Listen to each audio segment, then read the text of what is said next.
Kung pipili kayo ng mapapangasawa, isa ang unahin ninyong tingnan, ha? Kung mabuti siyang anak. Yun. Hindi kung 36, 26, 36, dahil after 10 years, 36, 36, 36 na yan. Baka 42, 42, 42 pa. Napakadaling mawala ng ganda. Kahit marunong, nabagok lang yan na amnesia, wala na rin niyang alam. No?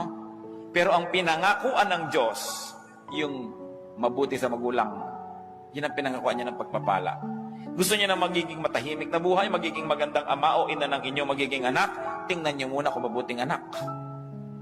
Kung pabalang-balang sumagot sa magulang niya, tapos pagkakaharap ka, akala mo bulaklak na hindi makalabit, naku, arte lang yan.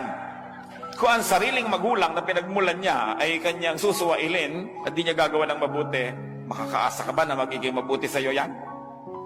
Titingnan ninyo kung mabuting anak. Yun ang una ninyong titingnan.